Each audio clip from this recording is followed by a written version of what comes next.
Imagine you walk into a room and out of nowhere, an invisible crown appears on your head.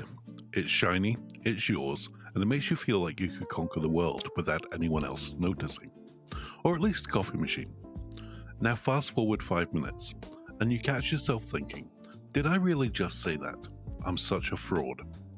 That bounce between feeling like royalty and crawling under a rock, that's the everyday tug of war we call self-esteem.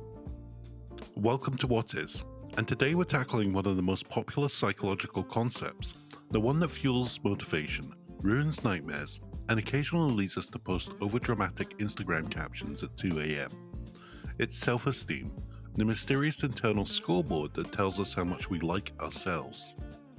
In this video, we'll break down exactly what self-esteem is, why it matters, how scientists have tried to pin it down, and most importantly, what you can do to keep that invisible crown from slipping off.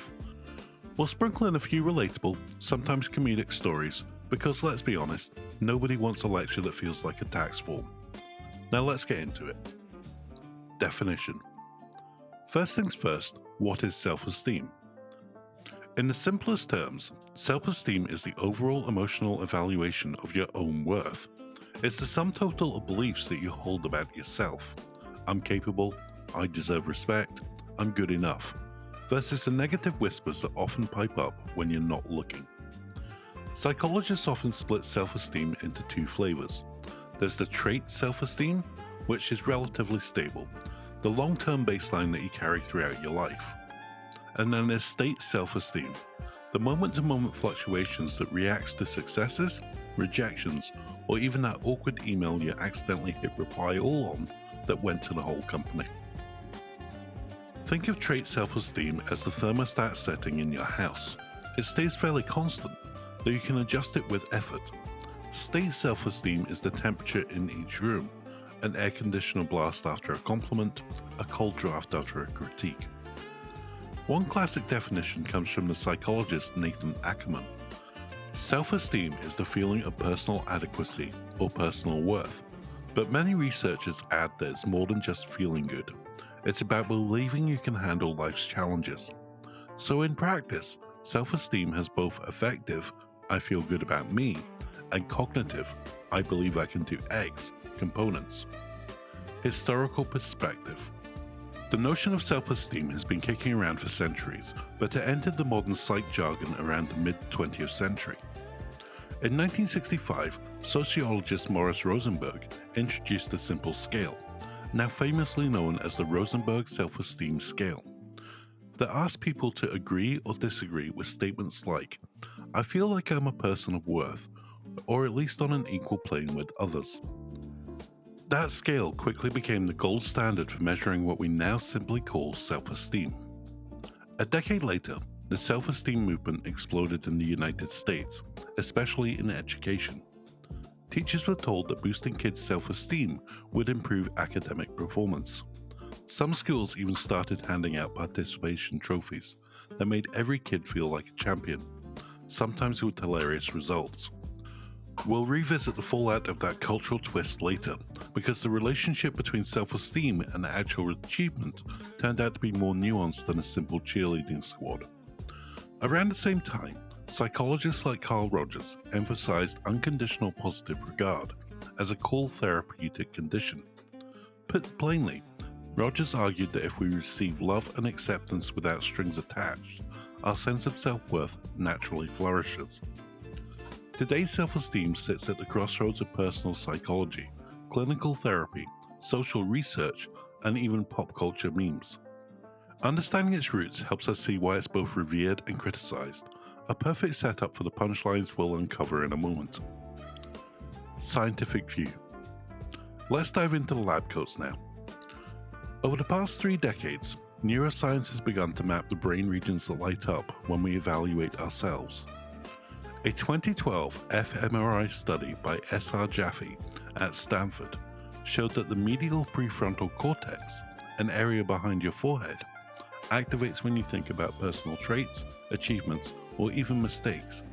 Interestingly, the same region fires when you're praising yourself or beating yourself up, suggesting that self-esteem is less about feeling good and more about the balance between positive and negative self-talk.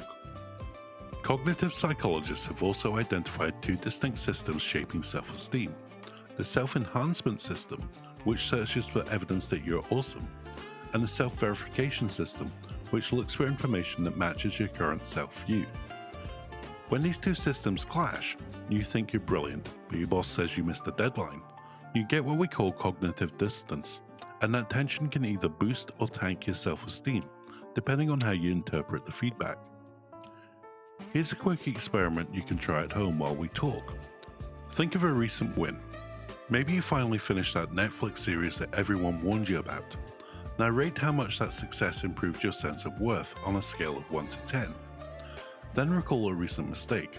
Perhaps you tripped over your own shoelaces in front of a stranger. Rate how much that detracted from your self-worth. For most people, they find that the negative weigh far more heavily. That's what psychologists call negativity bias, and it explains why offhand critiques can eclipse an entire week's worth of compliments. Practical importance. Why should you care? Why does any of this matter beyond psychological chat over coffee?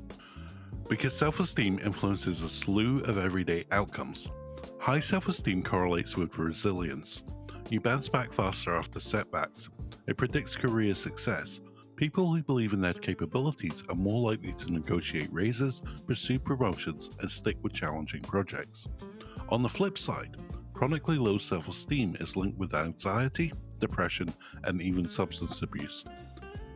In a large meta-analysis published in Psychological Bulletin, Smith et al. 2020, researchers found that individuals with low self-esteem had a 30% higher risk of developing depressive symptoms over a 5-year period when compared to those with moderate to high self-esteem. But there's a twist. Super high inflated self-esteem can tip over into narcissism, and that's where things can get entertaining. When someone posts a selfie with the caption "Born to Shine," but the underlying confidence is more like a house of cards in a windstorm, the key is balanced, realistic sense of worth. Not too puffed up, not too deflated. Myths and pitfalls. Now, before we jump into the solutions, let's clear up some of the myths floating around like office gossip. Myth 1. You can just think positively and your self-esteem will skyrocket. If only it was that simple. Positive affirmations without corresponding actions can feel like wearing a costume that doesn't fit. The brain needs evidence, real accomplishments, to update its internal scorecard. Myth 2. High self-esteem means never feeling doubt. Nope. Even the most confident CEO still gets the occasional bout of imposter syndrome. The difference is how they respond. They acknowledge the doubt, collect data, and move forward rather than letting the doubt dictate their identity. Myth 3. Self-esteem is fixed. It's all genetics. Yes, genetics play a role. Twin studies suggest around 30 to 40% hereditary. But the rest is environment, habit, and intentional practice. You can reshape it, just like any other skills. Remember the participation trophy era. Kids got a trophy just for showing up. Some adults still carry those trophies in their mental trophy case, even when they haven't earned them. That can lead to a false high that pops like a bubble the moment reality checks in. The moral? Genuine self-esteem needs a solid foundation, not just glitter. If you're enjoying this deep dive and you've ever felt that internal tug of war, I'd love to hear your stories in the comments. And if you're finding the information useful, a quick thumbs up would make my day, and give me a self-esteem boost as well. Next, we're going to look at building self-esteem, practical strategies. Now, 7 concrete ways to nurture a healthier self-esteem. 1. Start a win journal. Each night, jot down 3 small victories from your day. They don't have to be monumental. Maybe you avoided hitting reply all to a sarcastic email, or you finally tried that new yoga pose without falling over. The act of capturing wins trains your brain to notice positive evidence. 2. Reframe negative self-talk.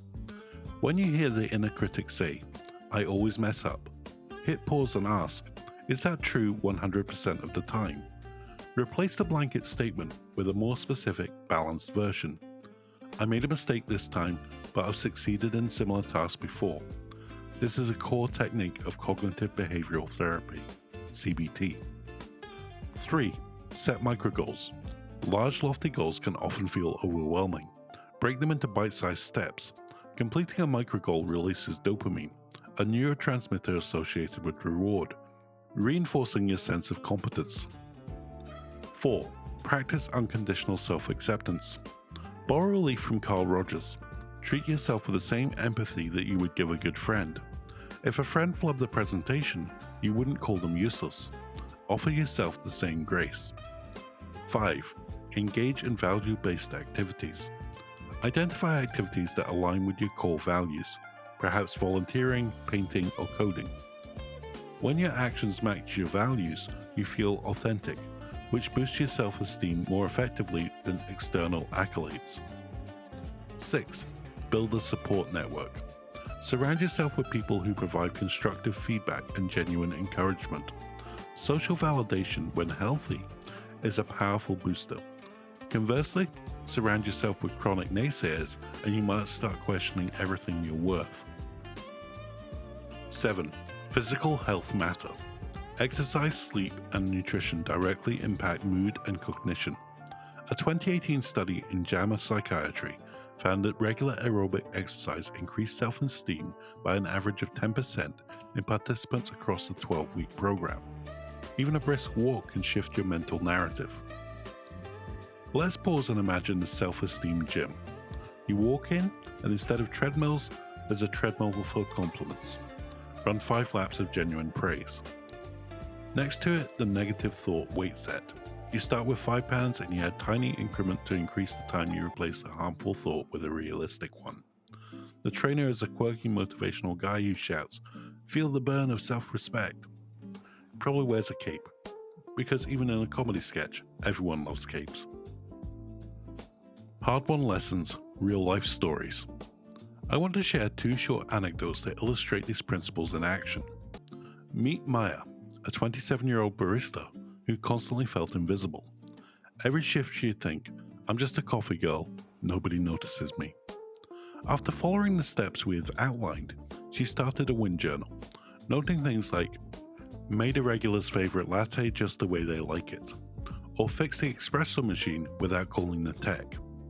Over 6 weeks, her entries grew. She also began speaking up in team meetings, reframing her internal script from "I'm not qualified" to "I bring a unique perspective." A year later, she was promoted to shift supervisor. Then there's Jason, a software developer who suffered from chronic imposter syndrome after finishing a major project. He scrolled through LinkedIn, seeing peers celebrate promotions and feeling like a fake. He applied the CBT technique of evidence hunting. He listed concrete code contributions, successful deployments, and positive peer reviews. By grounding his self-assessment in facts rather than feelings, his self-esteem gradually steadied. He now mentors junior developers, sharing the exact strategy that helped him. Both stories underscore a theme. Self-esteem isn't a magical gift you either have or you don't. It's a skill you practice. Key takeaways. To recap what we've uncovered today, self-esteem is a global evaluation of your worth, blending affect and cognition. It has historical roots, from Rosenberg Scale to modern neuroscience. Balanced self-esteem, no less, no more, is tied to resilience, performance, and mental health. Myth busting. Positivity alone won't cut it. You need evidence-based habits. Practical tools. Win journals, CBT reframe, micro goals, value-driven actions, supportive relationships, physical health.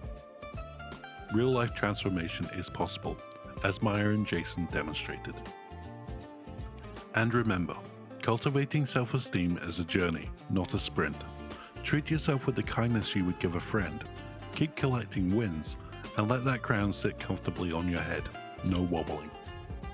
If this video helped you see self-esteem in a new light, hit that subscribe button and leave a comment below sharing how you plan to apply one of these strategies. And share this with a friend who could use a confidence boost. Also tap the bell icon so you don't miss our upcoming deep dives, because the more we understand our inner worlds, the brighter we can make our outer worlds. Thanks for joining me on this ride. I'll see you in the next What Is video, and keep that invisible crown shining. See you next time.